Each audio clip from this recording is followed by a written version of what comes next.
Hi guys, and happy Monday.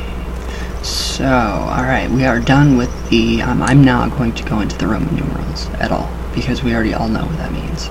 We learned that in school, and hopefully you guys remember all of that, so, yeah. We're going to go into Egyptian mythology, gods and goddesses, names of ancient Egypt, and this is a crazy long one. And I feel like I'm way too far down, too far up. There we go. So this is really long. It's a very interesting too, the Egyptian mythology, so it's amazing. Alright, now, so we all know that Egyptian mythology is based on the various gods of ancient Egypt, who formed the religion of the era, and helped explain the world and the reasons many things occur. So most of the Egyptian mythology is taken from the religious writings, arts, short stories, temple decorations, as well as other texts discovered over the years. Most of the myths and stories recovered were incomplete or in fragments. I personally believe everything started in Egypt. That's just my belief. But so now we have the origin. So, it is believed that Egyptian mythology originated from the natural order of things, such as the rising and setting of the sun, the flooding of the Nile River, and the subsequent renewal of fertility to the lands near the river. So this natural order would be distributed by enemies or even nature, with low rainfall, reducing the river flow, and so forth. So this has brought about a religion or a mythology based on chaos, order, and renewal. Various rituals also form part of the mythology. It's very true. I love it. So this is going to get really interesting. Obviously, I'm very, very excited. Alright, now the creation story. We all know the Egyptian creation story? Maybe? No? There's a couple. So many of the Egyptian myths focus on origin. So from the origin of the world, natural phenomena, and even some of the human institutions. So even kingship was said to originate with the gods, and it is then passed on to the human pharaohs. Warfare was said to originate when the sun god Ra withdrew into the night sky, or into the sky. Then the humans began to fight among each other. So Ma'at refers to order and is believed to have been established at the creation of the world from the chaos. Ma'at also refers to the normal patterns and behavior of natural phenomena, as well as that of humans.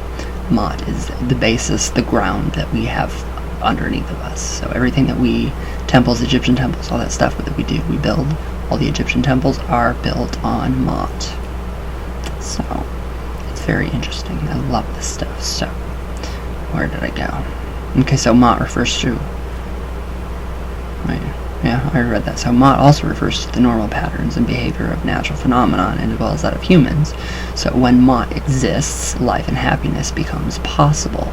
So Egyptian gods govern the... Where did I go? Egyptians god govern the forces of nature as per the myths, and thus are responsible for life and the correct functioning of everything in existence. So the human responsible for Ma'at among the people is the pharaoh, and in the myths, the pharaoh is the son of various gods and represents them on earth.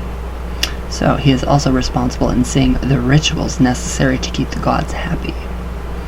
Alright, now we have a lot of Egyptian myths. There are so many different Egyptian gods and goddesses that it's going to take a while to get through.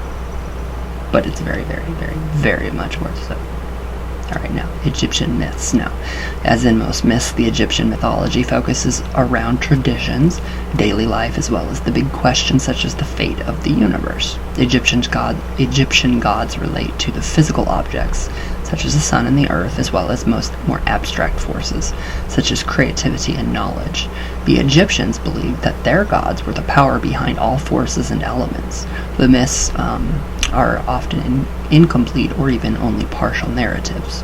And they tend to be quite flexible. So some of the myths even seem to contradict each other. But this could also be due to the varied religious ideas and practices in the different regions of Egypt at that time. So, I like that. So many areas base their religion around a patron god and adapted the myths to suit their cults. So the Egyptians also combined and adapted many myths and combined old myths with new ones, making their tales and deities very complicated. And it is very true. It is very true. It takes a lot of studying, a lot of reading to fully understand the Egyptian pantheon and the gods and the goddesses and just everything. Alright, now, so some of the fundamental myths focuses on the shape of the world. Now, in this case, a flat piece of land personified as the god Geb, which is the sky, the goddess Nu, sky and earth as separated by air, Shu, and the sun, Ra, travels across the sky and then disappears into Duat, and an area on the border of the formless water that earth was brought from, personified by the god Nun. So Egypt was seen as the center of the world, and most myths are told of the gods being in Egypt, very seldom in a foreign setting. So that's why I'm very, yes, I do really honestly think this all started in Egypt. But we don't know for sure, so it's, yeah. But creation myths are many, and some are similar while others are not, but most have a few elements in common. Most myths agree that the world came from the waters of chaos, Nu, and that a pyramid, Benben, was the first thing to arise from the waters. The sun was said to arise from the first mound, either directly or a lotus flower, and originally in the form of a child, a falcon or a scarab beetle or a heron. I don't know why. Oh, that's an owl. I thought it was a scarab beetle, but I really about to put on a scarab beetle today. Very odd. Anyways, where'd I go? The origin of humans is not as well documented in the myths, except for the myths which say humans came from the tears of Ra Atum, or Eye of Ra, or molded from clay by Kum. Most myths around creationism from chaos rather than human beings.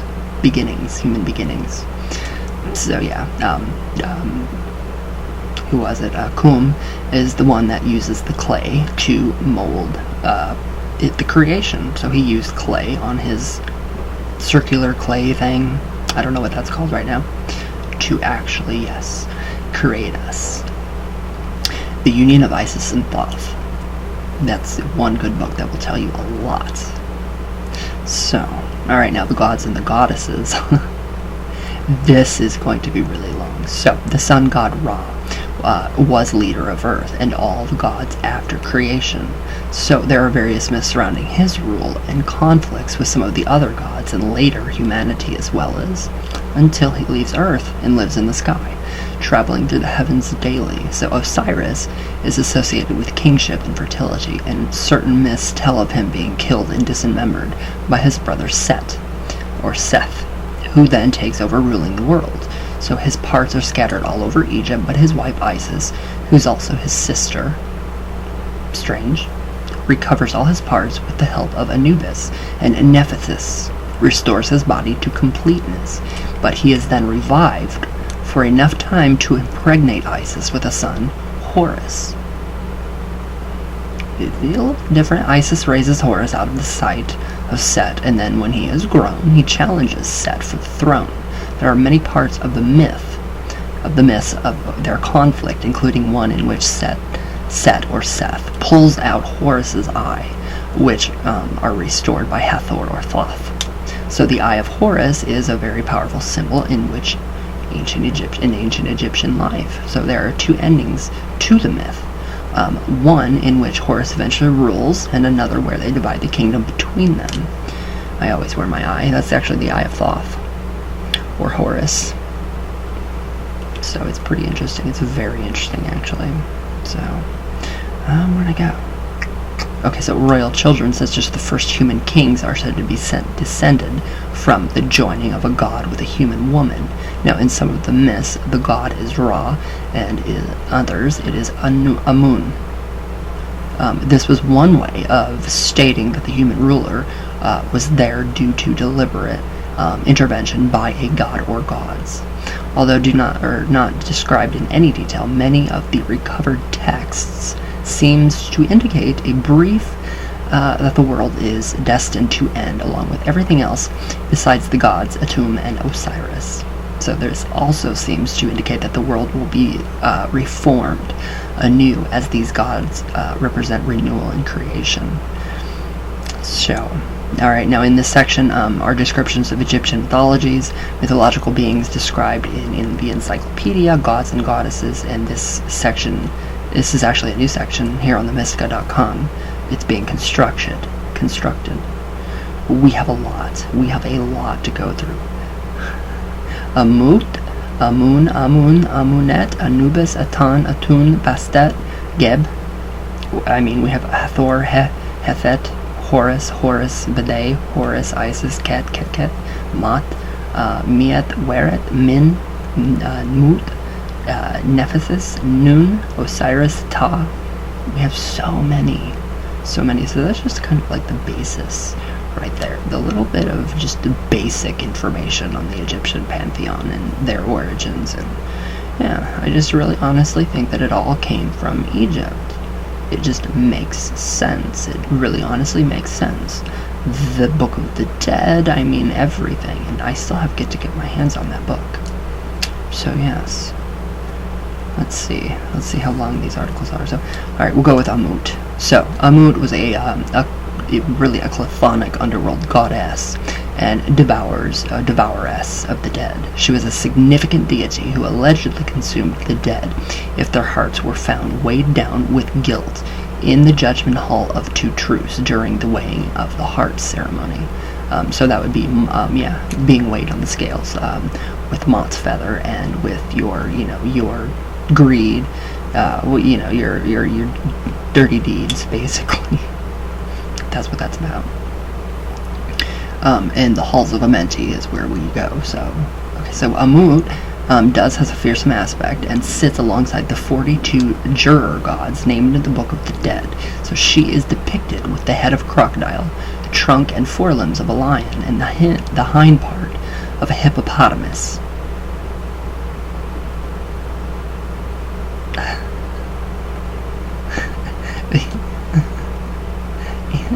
A hippopotamus. Aw. I'm trying to form an image in my mind of that, and I can't. It's very different. It's a very different type of image, and I can't really construct it in my mind right now. Now we have Amum. So, oh wow. Now Amum was an ancient Egyptian ram-headed god, and so we kind of feel like some people think that Baphomet comes from Egypt, and we will get to that later. So, often depicted as a bearded man wearing a cap with two tall plumes. So the era of this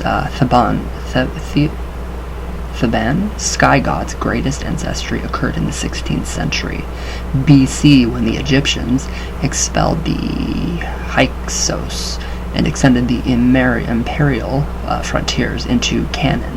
So the rivalry with Re was eliminated by emerging Amun with Re as Amon-Re, except during the reign of Akhenaten. So, as a dynastic guardian, Amon-Re, king of the gods, incarnate in the role of the ruling pharaoh, and out of the tribute of Asia, great temples were built for his worship at Luxor and Karnak. So yeah, I really want to get into, not today, but I will get into the whole the Baphomet connection with Egypt, so it does make sense.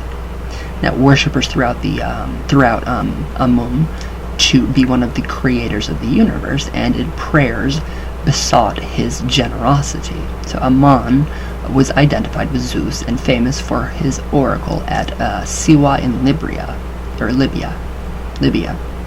The priests of Thebes told Herodotus that two of their priestesses were abducted by the Phoenicians, so who sold one to Libya and the other to Greece. So these women, they said, were the founders of divination in those two countries, establishing their original oracles. So yeah, that's where it all started. I mean, there's just so much evidence, there's so much proof. But it's just amazing. So the cults, though, devoted to many of the gods, were officially the prerogative and duty of the pharaoh alone.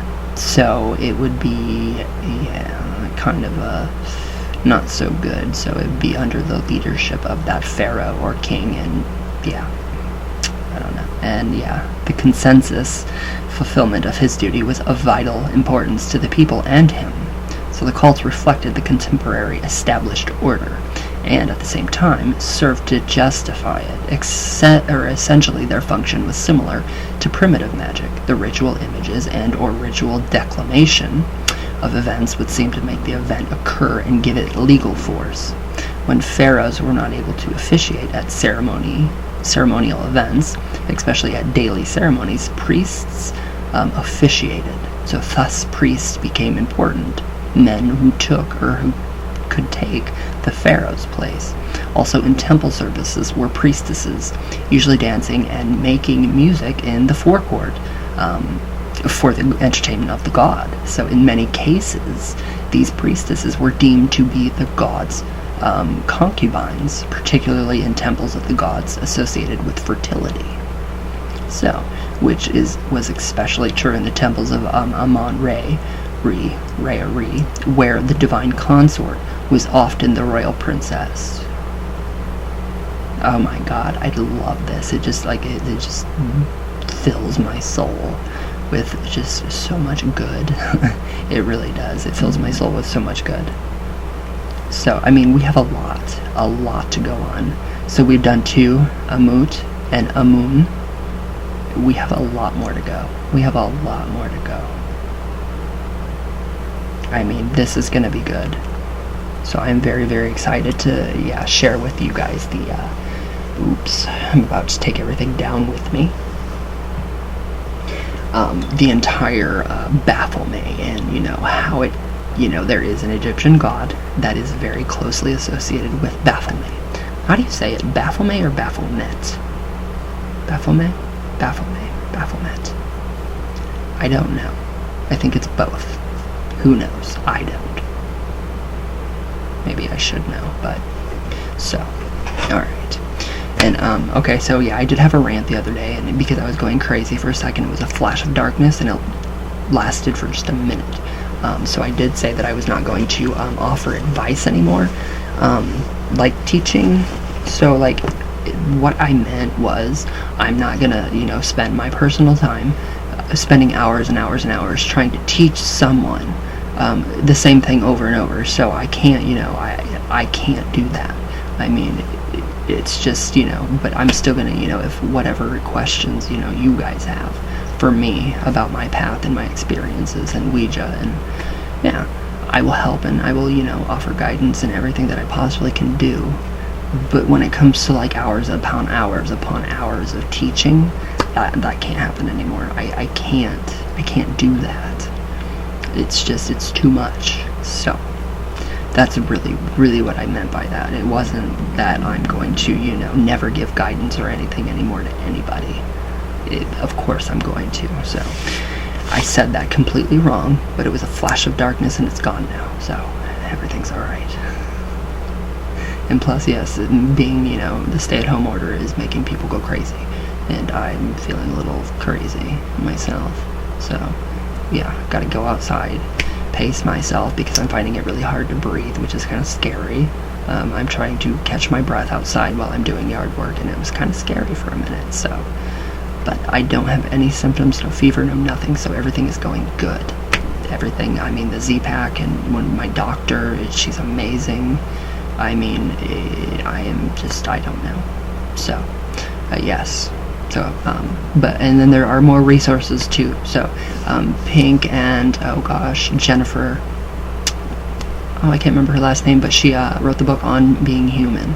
So Pink and Jennifer Pistel, yes, they're teaming together. So it is onbeinghuman2020.com.